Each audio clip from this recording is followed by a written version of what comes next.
आए हैं जब से दीन के सरवर जमीन पर रहमत के बह रहे हैं समंदर जमीन पर। आए हैं जब से दीन के सरवर जमीन पर रहमत के बह रहे हैं समंदर जमीन पर। आया है ना आएगा ये दावा है मेरा, मेरे नबी के जैसा पैगंबर जमीन पर। अल्हम्दुलिल्लाह अल्हम्दुलिल्लाहिल्लज़ी अब्दा लफ़ला क़बल अर्दीन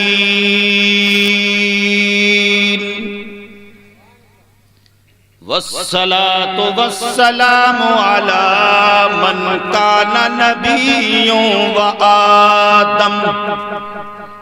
व आदमो बैनल माइ बत्तीन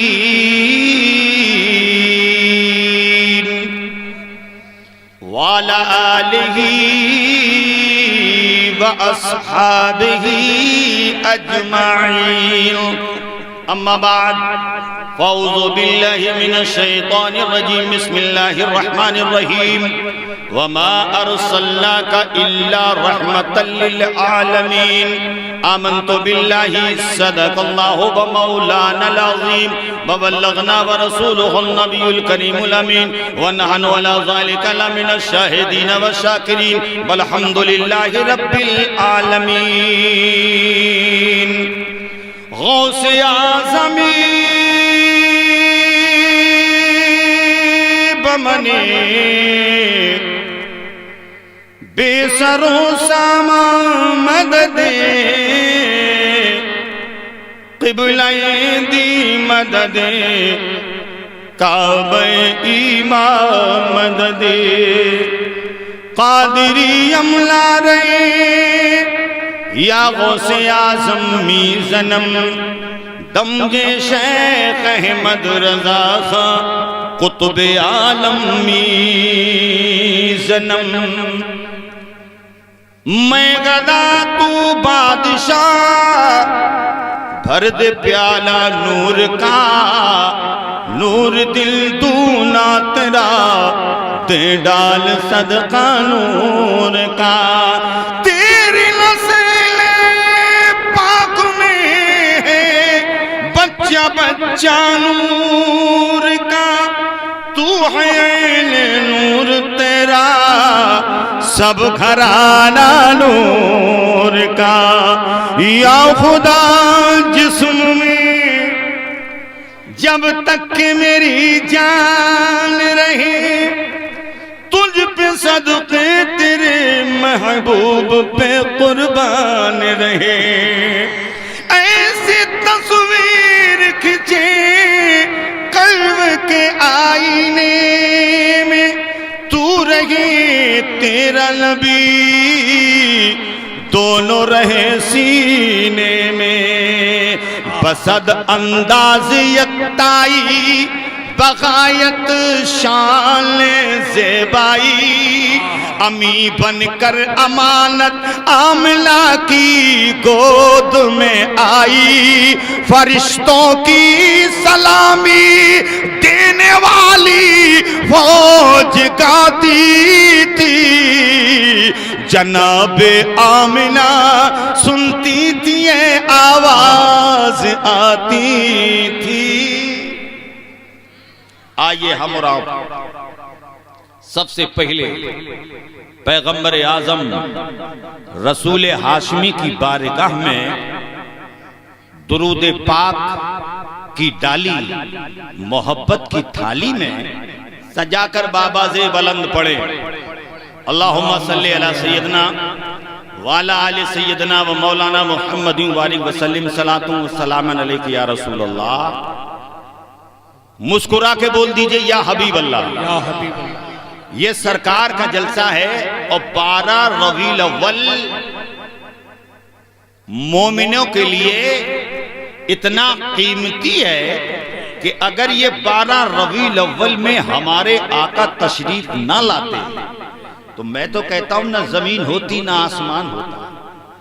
तो उस करीम आका का कितना करम है कि सरकार तशरीफ ले आए और हम गुलामों को वो किताब दी है जिस किताब का कोई जवाब नहीं। तो आइए एक बार अब पैगंबर आजम की बारगाह में फिर मिलकर दुरूद शरीफ पढ़ ले सल्लल्लाहु अलैहि वालिही वसहबी सल्लल्लाहु ताला अलैहि वसल्लम। एक बार मुस्कुरा के बोल दो सुभान अल्लाह, सुभान। एक बार तड़प कर बोल दो या रसूल अल्लाह। शायर कहता है अंदाज हसीनों को सिखाए नहीं जाते, जो उम्मी लक़ब हो वो पढ़ाए नहीं जाते। हर एक का हिस्सा नहीं दीदार मोहम्मद, बू जहल को सरकार दिखाए नहीं जाते। तड़प कर यार सुभान अल्लाह बोलिए। अच्छा, आपको नारा याद है किसी को? जब सलमान साहब पढ़ रहे थे बड़े नारे लग रहे थे। इससे पहले भी एक शायर ने पढ़ा है, खूब नारे लगे हैं। लेकिन इस वक्त आप अगर नारा लगा दोगे तो आप पे कोई फतवा नहीं लगावेगा, आप पे कोई फतवा नहीं लगावेगा। नारा लगाना शिर्क नहीं है, बिदत नहीं है। नारा लगाना सुन्नियों की पहचान है। इसलिए कि मदीने में सिद्दीक़ अकबर ने कहा या रसूल अल्लाह, उमर फारूक आजम ने कहा या रसूल अल्लाह, उस्मान गनी ने कहा या रसूल अल्लाह, मौला अली ने भी जंगे खैबर में या रसूल अल्लाह का नारा लगाया है। ए बिधौलिया के सुन्नी मुसलमानों, अरे जब जंग में अली पहुंचते थे तो नारे तकबीर से जंग जीत लेते थे। ए बिधौलिया के सुन्नियों, अरे नारा लगाओ ताकि अली की शुजाअत के सदके में, हुसैन की शहादत के सदके में आज का जलसा ये कामयाब हो जाए। जिंदाबाद जिंदाबाद, या अली या अली जिंदाबाद। वाह, सुभान अल्लाह। नारा लगा के हंसो मत, नारा लगा के हंसो मत। इस नियत से नारा लगाओ कि बिधौलिया की दुकान देखे या ना देखे, ये गलियां देखें या ना देखें, ये जमाना देखे या ना देखे, इस अंदाज में नारा लगाओ कि हम नारा लगाएं बिधौलिया में मदीने से आका देख ले। और कसम खुदा की अगर दिल से नारा लगाया जाएगा मदीने वाला निगाहे नबुव्वत से देख लेगा। इसलिए आका फरमाते जो दिल से मुझ पर दुरूद शरीफ पढ़ता है, मैं उसका दुरूद खुद अपने कानों से सुनता हूं। और जो बनावटी पढ़ता है उसका दुरूद फरिश्ते दरबारे रसूल में पेश करते हैं। और आका फरमाते जो दिल से मुझ पर दुरूद शरीफ पढ़ता है मैं अपने कानों से सुनता हूं। सुभान अल्लाह। इसीलिए तो बरेली का ताजदार कह रहा दूर नजदीक के सुनने वाले वो कान, दूर नजदीक के सुनने वाले वो कान, काने लाले करामत पे लाखों सलाम। एक बार मुस्कुरा के बोल दो सुभान अल्लाह। अब मैं चाहता हूं कि मैं भी 2-3 शेर पढ़ दूं, तैयार हैं आप? फिर उसके बाद में तकरीर तो हो गई है। हमारे हजरत अल्लामा मौलाना एहसानुल हक चतुर्वेदी के काफी वेद आपने सुने हैं, तो मैं चाहता हूं कि थोड़ी देर में आपकी भी खिदमत कर लूं। लेकिन मैं चाहता हूं कि आज नबी की महफिल में कौम की इस्लाह की जाए और कौम को बताया जाए कि हम नबी से कितना प्यार करें, कितनी मोहब्बत करें। जी जी जी। चाय किनको पिलाई जाएगी? हाँ, इन्हें पिलाई। हमारे शायर साहब बैठे नहीं पिलाइए। एक बार मुस्कुरा के बोलो सुभान अल्लाह। और तड़प कर बोल दीजिए या हबीब अल्लाह। हाथ लहरा के बोल दीजिए या हबीब अल्लाह, या नबी अल्लाह। सरकार की आमन, मुख्तार की आमन, दिलदार की आमन। सुभान अल्लाह। अब सुन लीजिए कि अन्नबी सल्लु अलैहि, अन्नबी सल्लु अलैहि झूम के गाया जाए, अन्नबी सल्लु अलैहि झूम के गाया जाए, अन्नबी सल्लु अलैहि, अन्नबी सल्लु अलैहि झूम के गाया जाए, और आने वाले हैं नबी घर को सजाया जाए, आने वाले हैं नबी घर को सजाया जाए। लेकिन बहुत से लोग इतराज करते हैं, एक जमात बोलती है ये रोशनी ये फालतू खर्च है, ये कुमकुमे लगाना, ये रोशनी करना, ये घर सजाना, ये शामियाना लगाना, ये फालतू खर्च है। हमने कहा कि फालतू मत कहो, इसलिए कि नबी की आमद पर अल्लाह ने सारी कायनात को दुल्हन बना दिया है, जन्नत को दुल्हन बनाया है, पूरी जमीन को सजाया है रहमतों से, और सारे आलम को मुनव्वर कर दिया है। तो ये बिदअत नहीं है, बल्कि नबी की महफिल सजाना, ये रोशनी करना, ये अल्लाह की सुन्नत है, ये अल्लाह की सुन्नत है। तो जलसे में हम आए और झंडा सजाए तो यही गुनगुनाते जाएं, अन्नबी सल्लु अलैहि, अन्नबी सल्लु अलैहि झूम के गाया जाए, सुभान अल्लाह, अन्नबी सल्लु अलैहि झूम के गाया जाए, अन्नबी सल्लु अलैहि झूम के गाया जाए, आने वाले हैं नबी घर को सजाया जाए, आने वाले हैं नबी, नारे रिसालत, नारे गौसियत, मसलके आला हजरत। बाद में दूंगा फरिश्तों के सवालों का जवाब। भाई क्या बात है, अरे कम से कम तोड़ाए हुए नहीं है, नोट नहीं बदले हैं, कोई बात नहीं, यार तो जुबान तो तुम्हारी है, कम से कम एक बार मोहब्बत से ही सुभान अल्लाह बोल दो। मेरे आका इरशाद फरमाते, मेरा उम्मती अल्लाह का बंदा जब अल्लाह की जमीन पे बैठकर सुभान अल्लाह बोलता है, उसकी आवाज सुनकर अर्शे आजम झूमने लगता है, बेशक अर्शे पाक झूमने लगता है।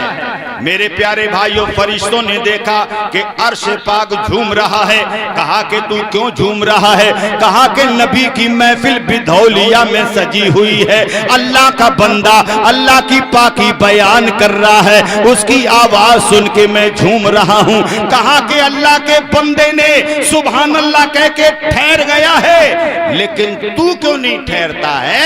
तो अर्शे पाक बोलता है, मैं जब तक नहीं ठहरूंगा अल्लाह उस बंदे को जब तक जन्नत नहीं अता करेगा तब तक मैं हिलता ही रहूंगा।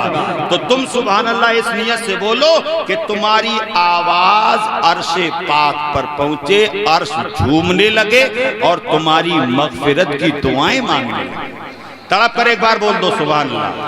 बाद में दूंगा फरिश्तों के सवालों का जवाब, बाद में दूंगा फरिश्तों के सवालों का जवाब, बाद में दूंगा फरिश्तों के सवालों का जवाब।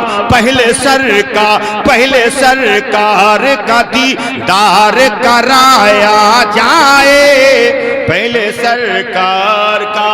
और ये मैं शेर पढ़ रहा हूं, नारा लगना चाहिए, तड़प कर सुभान अल्लाह बोल दीजिए कि जिस जगह सरवर कौनैन पे उंगली उठे, आला हजरत का वही नारा लगाया जाए, आला हजरत का वही नारा लगाया जाए।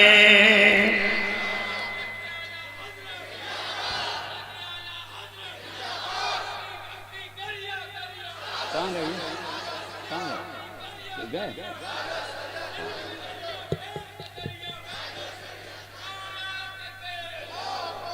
बार मुस्कुरा के बोल दो सुभान अल्लाह।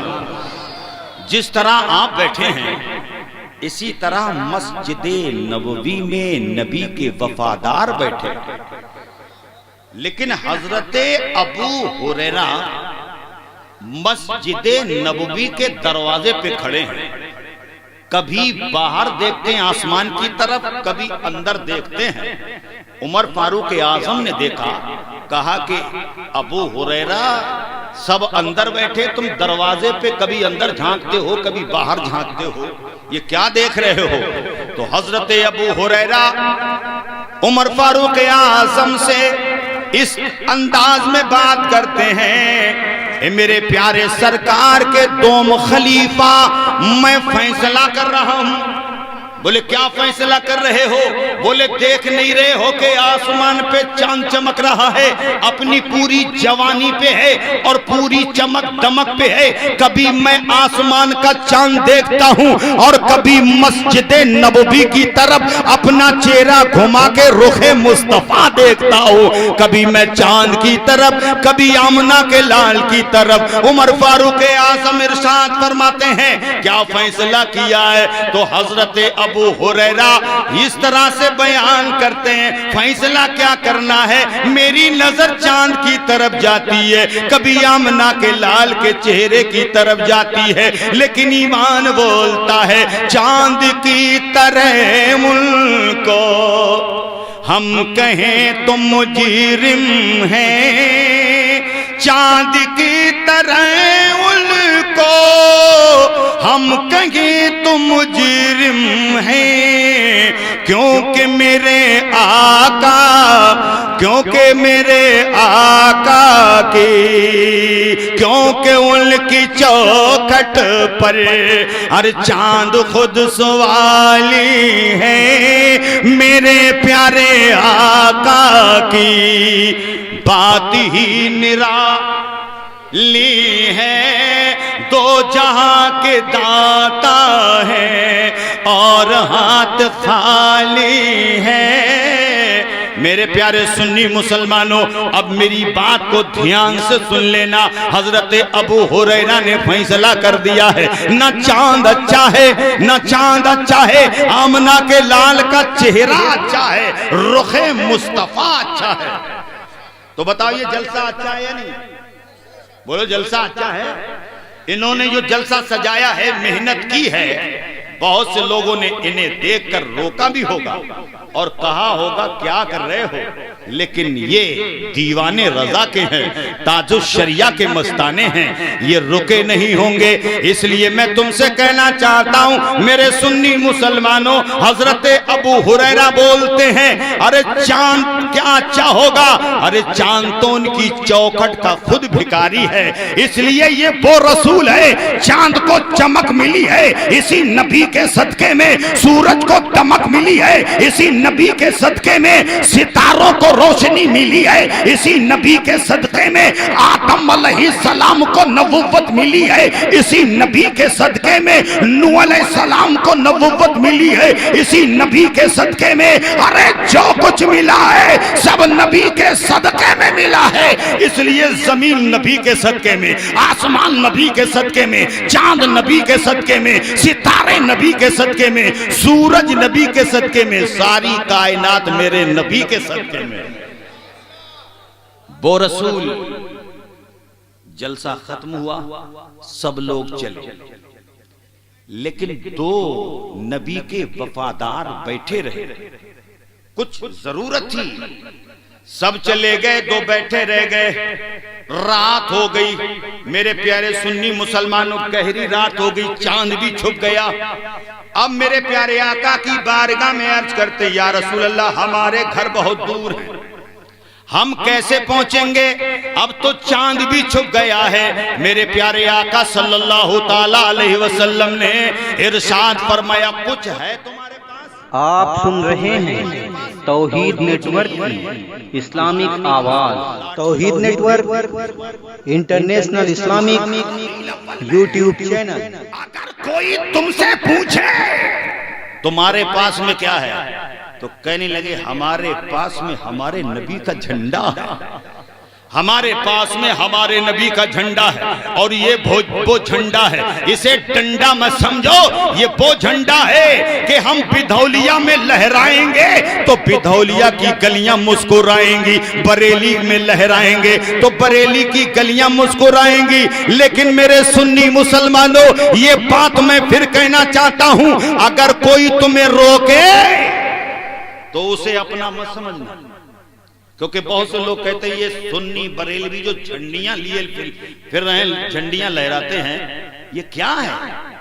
अरे हम कहते हैं कि हमारी झंडियों पे इतराज है। अल्लाह ने अपने महबूब की आमद पर जिब्रील से इरशाद फरमाया, जिब्रील जाओ, अकेले मत जाना, 70,000 फरिश्तों के साथ में जाओ और काबे पे झंडा लहराओ। अरे हम झंडियां लहराएं तो पेट में दर्द हो रहा है। अरे सुन्नियों को मत छेड़ना, अगर पूछना है तो जिब्रील से पूछो, सिदरा पे जाओ, और सिदरा पे कैसे पहुंचोगे तो अल्लाह से पूछो, और अल्लाह से पूछने कैसे जाओगे, आ जाओ हमारे पास में, तुम्हारी गर्दन पे लात रख दे, ना इधर के रहोगे ना उधर के रहोगे, डायरेक्ट पहुंच जाओगे। तो नबी की विलादत पर अल्लाह ने झंडे लहराए, तो हम झंडियां नहीं लहरा सकते। लेकिन हिंदुस्तान का झंडा कैसा है? हाँ या ना बोलो यार। तुम तो ऐसे बैठ गए हो कि एक जलसे में एक आदमी ने कसम खा के बैठा, बोला ही नहीं। लोग बोले पहले बहुत बोलते थे, अब क्यों नहीं बोल रहे हो? बोले पहले इतना बोलते थे, इतना बोलते थे कि वक्त ने हमें बर्बाद करके रख दिया, अब हम बोलते नहीं है, हम वक्त को बर्बाद कर रहे हैं। तो ये आखिरी पहर है रात का, मुस्कुरा के बोल दो सुभान अल्लाह, और इस अंदाज में बोलो कि काबे में हो मजदूरी, इनाम मदीने में, मक्के में सवेरा हो, और शाम मदीने में कह दो हवाओं से आहिस्ता कदम रखे। आए है ये जान जा रही है, उनको मजा ही नहीं आ रहा है। तड़प कर बोलो सुभान अल्लाह। कह दो हवाओं से आहिस्ता कदम रखे, और करते हैं मेरे आका, करते हैं मेरे आका आराम मदीने में, करते हैं मेरे आका आराम मदीने में, करते हैं मेरे आका आराम मदीने में। तो हिंदुस्तान का झंडा कैसा है पहले ये सुन लीजिए। इसलिए मैं कहना चाहता हूं कि ये नौजवानों ने जो सर पे अमामा बांधा है, इनकी हौसला अफजाई की जाए। झंडा कैसा है? तिरंगा।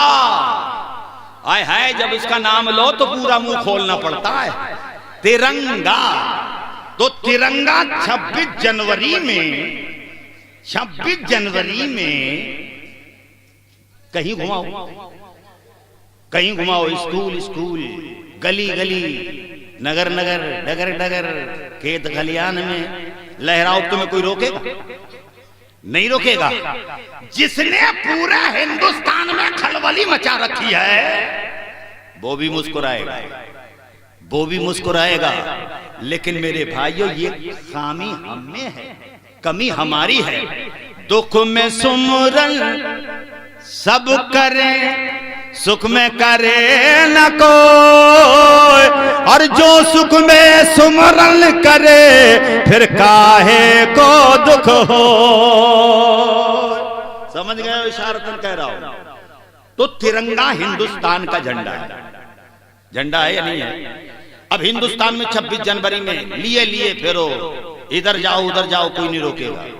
लेकिन अगर पाकिस्तान के बॉर्डर पे पहुंच जाओगे और झंडा दिखा के कहोगे सारे जहां से अच्छा हिंदुस्तान हमारा, अब पाकिस्तान कहेगा कि बस इसको नीचे कर ले वरना ऐसे दबाऊंगा पूरी, समझ रहे, पूरी खाली कर दूंगा। कहा के गो मेरे पास में पासपोर्ट है, वीजा बना हुआ है, कैसे खाली कर देगा? बोले तू नहीं आ सकता इधर, तू नहीं आ सकता। बोले क्यों नहीं आ सकते? बोले तुझे आने में कोई एतराज नहीं है, इस झंडे को झुकाना होगा। तो पाकिस्तान के बॉर्डर पे ये तिरंगा को झुकना पड़ेगा। बात सही है, अगर अंदर जाओगे तो झुकना पड़ेगा। अरे हमारे हिंदुस्तान में पाकिस्तान का झंडा आवेगा तो उसे झुकना पड़ेगा। अमेरिका का झंडा हिंदुस्तान में नहीं लहराया जाएगा, उसे झुकना पड़ेगा। पता चला कि जिस मुल्क का जो झंडा है उसी मुल्क में लहरा सकते हो। मेरे प्यारे भाइयों, अमेरिका का झंडा हिंदुस्तान में नहीं, हिंदुस्तान का झंडा पाकिस्तान में नहीं लहरा सकते। इसलिए ये झंडा जिस देश का है, जिस मुल्क का है, उसी मुल्क में लहरा सकते हो। लेकिन वारे वाह सुनियो, अरे 12 रबीउल अव्वल आए, अपने सर पे अमामा बांध लेना और नबी का हरा झंडा हाथ में ले लेना। कसम खुदा की, हिंदुस्तान में लहराओगे कोई रोकेगा नहीं, पाकिस्तान में कोई रोकेगा नहीं, तुर्किस्तान में कोई रोकेगा नहीं, चीन जापान में कोई रोकेगा नहीं, अमेरिका में कोई रोकेगा नहीं, कब्रिस्तान में कोई नहीं रोकेगा। इसलिए ये मेरे नबी का झंडा है, ये किसी के बाप का नहीं, अपने रसूले पाक का झंडा।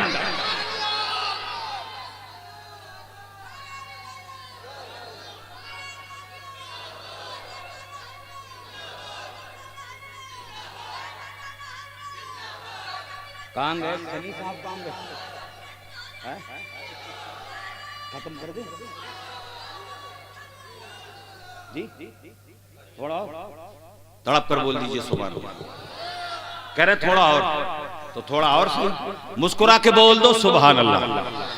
शायर बड़े प्यारे अंदाज में कह रहे हैं, 12 रबीउल अव्वल जब बन के घटा छाई, 12 रबीउल अव्वल जब बन के घटा छाई, 12 रबीउल अव्वल जब बन के घटा छाई, काबा भी मुस्कुराया, काबा भी मुस्कुराया, जन्नत को हंसी आई, काबा भी मुस्कुराया, जन्नत को हंसी आई।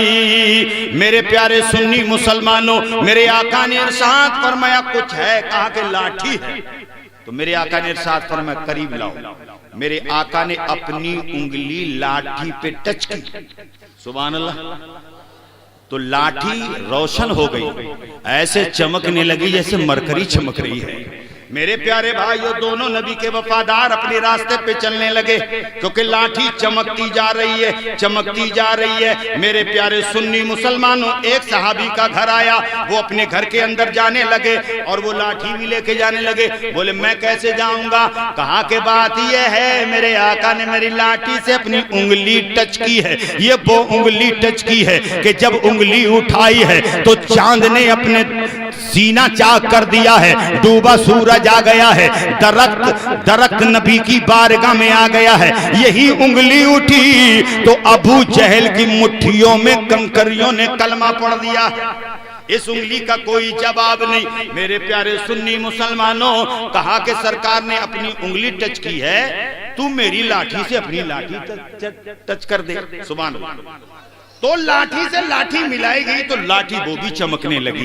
मेरे सुन्नी मुसलमानों, अब आप अंदाजा लगाओ कि नबी ने जिस लाठी पे उंगली टच की वो भी रोशन हो गई है। अरे उस लाठी से लाठी टच हुई है तो वो भी रोशन हो गई है। तो ये बात मैं इसलिए कहना चाहता हूँ, मेरे सुन्नी मुसलमानों, अगर तुम्हारी माँ जिंदा है, तुम्हारा बाप जिंदा है, तो घर जाना और माँ के कदम चूम लेना।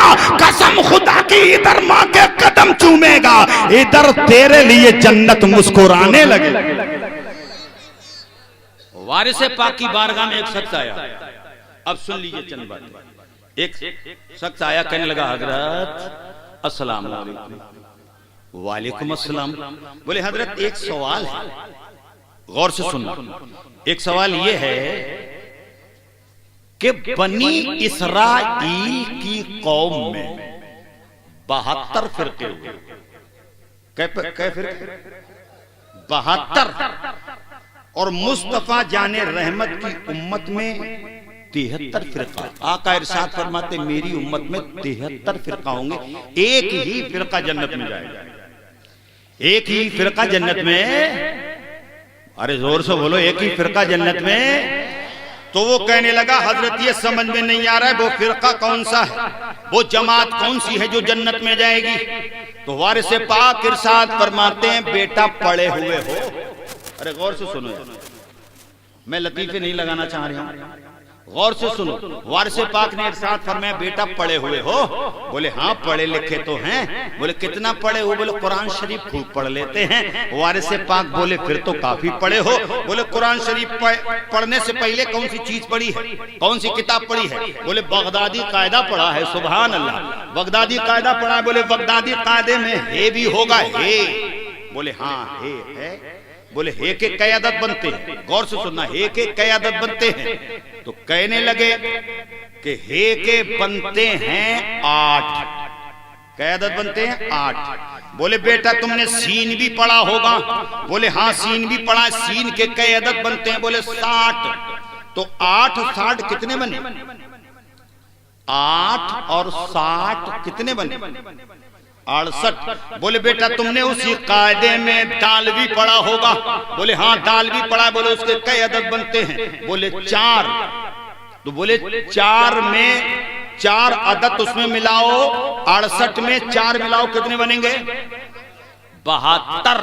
तो वारिस पाक ज़हन दे रहे हैं कि अब समझ जाना, अगर जिसके सीने में ये तीनों जुमले हो और इनको मिलाओ तो हे सीन दाल को मिलाओ तो बनता है हसद। क्या बनता है? हसद बनता है। हे मेरी कौम के मुसलमानों, तुम्हें नबी की अजमत का वास्ता है, नबी की विलायत का वास्ता है, नबी की अजमत का वास्ता है। मेरे सुन्नियों, जिसके सीने में ये 3 जुमले देखो, हसद देखो, समझ लेना यही फिरका जहन्नमी है। और जिसके सीने में मोहब्बत देखना, जिसके सीने में अखलाक देखना, जिसके सीने में प्यार देखना, जिसके सीने में कुरान की तिलावत देखना, जिनके लबों पे दुरूद पाक देखना, अरे जिसका सर अल्लाह की बारगाह में झुकता देखना, समझ लेना यही फिरका जन्नती, यही फिरका जन्नती है। लेकिन आजकल नमाज भी कैसे पढ़ रहे हैं लोग, आहा, उनके पढ़ने का जवाब ही नहीं लग रहा। ना वुजू सही बन रहा है, ना रुकू सही हो रहा है। मेरे आका इरशाद फरमाते हैं मेरा उम्मती जब रुकू कायदे से करता है तो ऐसी पीठ होना चाहिए कि गिलास रख दिया जाए तो छलकने न पाए। मेरे प्यारे भाइयों, उसके पेट में कभी दर्द नहीं होगा। नमाज कितनी प्यारी चीज है, लेकिन नमाज में भी खिलवाड़ कर रहे हैं। एक जमात तो ऐसी है कि जब अल्लाह अकबर तो खाली ऐसे झटका मारा और यहां पर ऐसे बैठ गए, पता नहीं कितनी ठंड लग रही है। एक जमात ऐसी भी है मेरे भाई, अगर गिर्री का रुपया खिसका दिया जाए और जमीन पे खन से बोले तो मुड़ के कहेगा ये मेरा है। ऐसे ऐसे नमाजी हैं। लेकिन मेरे सुन्नी मुसलमानों, अरे नमाज पढ़ो तो ऐसी पढ़ो कि जब सजदे में सर जाए तो सर खुदा के लिए, दिल मुस्तफा के लिए। कसम खुदा की तेरी नमाज कामयाब हो जाएगी। लेकिन ये हसद जो है, हसद सब में पाया जा रहा है। हर जमात में देखो हसद ही हसद है। मेरे भाइयों, ये 3 जुमले जो हसद के हैं निकाल दो, निकाल दो और अपने सीने को नबी की मोहब्बत का मदीना बना लो। कसम खुदा की तुम कामयाब हो जाओगे। मुफ्ती आजम की बारगाह में एक शख्स आया, एक मुरीद आया, हजरत लोग कहते हैं कि जो दौलत वाला है वो अमीर है, कहते हैं मकान वाला अमीर है, जमीन वाला अमीर है, मुफ्ती आजम ने इरशाद फरमाया, मेरी नजर में वो अमीर है जो फाके करे, भूखा रहे, लेकिन जब दुनिया से जाए तो देखने वाले कहे कि देख लो ये नबी का वफादार जा रहा है, नबी का चाहने वाला जा रहा है। सबसे बड़ा अमीन वो है जो अपने साथ ईमान के दुनिया से रुखसत हो। मेरे प्यारे भाइयों, तो सुन्नी मुसलमानों गौर करो, वमा अरसलना का इल्ला रहमतल लिल आलमीन। मैं अपनी तकरीर को समेट रहा हूं। मैं चाह रहा हूं कि आपकी नजर शायर इस्लाम ताहिर रजा पे टिकी हुई है। अपनी तकरीर को यहीं रोक रहा हूं। वमा अरसलना का इल्ला रहमतल लिल आलमीन। अल्लाह ने अपने हबीब को तमाम आलम के लिए रहमत बनाकर, तमाम आलम के लिए रहमत बना के भेजा। अगर वक्त हो तो यहां पर एक बात सुनाऊं। एक साहब बोले कि तमाम आलम के लिए रहमत बने हैं, रहमत बने हैं, तो अबू जहली क्यों रह गया? अबू लहब ही क्यों रह गया जब सबके लिए रहमत हैं? हमने कहा हम नहीं, कुरान बोल रहा है सबके लिए रहमत है। अल्लाह ने कुरान में इरशाद फरमाया है सबके लिए रहमत है। जमीन वालों के लिए रहमत, आसमान वालों के लिए रहमत, जन्नत वालों के लिए रहमत, सबके लिए रहमत बन के आए हैं। लेकिन कहने लगा फिर अबू जहल क्यों रह गया? उसको समझाने के लिए थोड़ा वक्त चाहिए मेरे भाइयों। बारिश हुई होती है, अरे बारिश होती है, जब बारिश होती है तो किसान मुस्कुराता है। इस वक्त गेहूं थोड़े थोड़े ऊपर आ रहे हैं। बारिश होती है तो किसान मुस्कुराता है कि अब अपना काम बन गया। मेरे भाइयों, एक किसान उठा, बारिश हुई है, अब तो गेहूं में पानी लग गया होगा, लेकिन जब घर से निकला रास्ते में गड्ढा था, उसे देख के मुंह बिचका के बोला बस इतनी बारिश हुई है। अगले देखा तालाब है, आय हाय बोले काफी बारिश हुई है। अगले चढ़ा तो देखा नदी आके काढ़े जा रही है। उसके आगे पहुंचता है मेरे भाइयों तो पहाड़ी पे देखता एक कतरा पानी नहीं। तो किसान बोला ये बादल भैया का मुंह देख के बरसते हो, गड्ढे में इतना, तालाब में इतना, नदी में इतना, इस पहाड़ी पर एक कतरा नहीं। तो बादल से आवाज आई, ए नादान किसान, अल्लाह की रहमतों की बारिश जब होती है सब पे एक सा होती है। ये तो अपने अपने दामन की बात है। अब समझ में आया है सारे आलम के लिए रहमत बन के आए हैं। पता चला कि जिसने मुस्तफा की बारगाह में अपना दामन फैला है तो जितना दामन था मेरे मुस्तफा ने भर दिया है। अब कहने दिया जाए कि सिद्दीक ने दामन बढ़ाया है, सदाकत दे दी है, उमर ने दामन बढ़ाया है, अदालत दे दी है, उस्मान गनी ने दामन बढ़ाया है, तो सखावत दे दी है, अली ने दामन बढ़ाया है, शुजाअत दे दी है, इमाम हसन ने दामन बढ़ाया, इमामत दे दी है, मेरे हुसैन ने दामन बढ़ाया, शहादत की डिग्री दे दी है, गौसे आजम ने दामन बढ़ाया है, गौसियत मिली है, ख्वाजा ने दामन बढ़ाया है, मेरे आका ने हिंद की बादशाहत दे दी है। जिसका जैसा दामन था मेरे करीम ने अपने करम से भर दिया है। कोई भी खाली नहीं लौटा। जब तो सरकार आला हजरत के भाई उस्ताद ज़मन फरमाते हैं मंगता तो है मंगता कोई शाहों में दिखा दो, जिसको मेरे सरकार से टुकड़ा न मिला हो। सबने दामन फैलाया, सबको मिला, लेकिन अबू जहल अकड़ा खड़ा रहा। अबू जहल अकड़ के खड़ा रहा। मेरे भाइयों, जो अकड़ता है वो कुछ पाता है। आंधी आई, लिप्टिस का पेड़ अकड़ा खड़ा रहा, लेकिन जब आंधी आई तो या बीच से पर या जड़ से सर, रोड पे चित लेटे हैं। समझ रहे? तो जो अकड़ता है वो या फटता है या जमीन पे गिरता है, लेकिन जो झुक जाता है, कसम खुदा की, आंधी आती है, तूफान आता है, लेकिन जब सर उठाता है तो फिर खैरियत से खड़ा हो जाता है। जैसे आम का पेड़ देखो, आंधी आई झुक गया, आंधी चली गई, फिर खड़ा हो गया, लेकिन अबू जहल अकला खड़ा रहा। इसी तरह से मेरे सुन्नी मुसलमानों, बहुत से लोग ऐसे हैं जो हमारे आला हजरत पर उंगली उठाते हैं और इस अंदाज में उठाते, हम तो नहीं मानते। अरे तुम ना माने मत माने, तुझसे मनवा कौन रहा है? मान या मत मान, हम तो मान रहे हैं मेरे प्यारे सुन्नी मुसलमानों। तो सरकार सारे आलम के लिए रहमत बन के आए। जिस साल आए रबीउल अव्वल का महीना, सुभान अल्लाह, जिस साल आए अल्लाह ने हुक्म दिया कि पूरे मक्के में किसी के यहां पर लड़की पैदा ना हो। सबके यहां पर लड़के। मेरे भाइयों, तो उस साल सबके यहां पर लड़के ही लड़के पैदा हुए।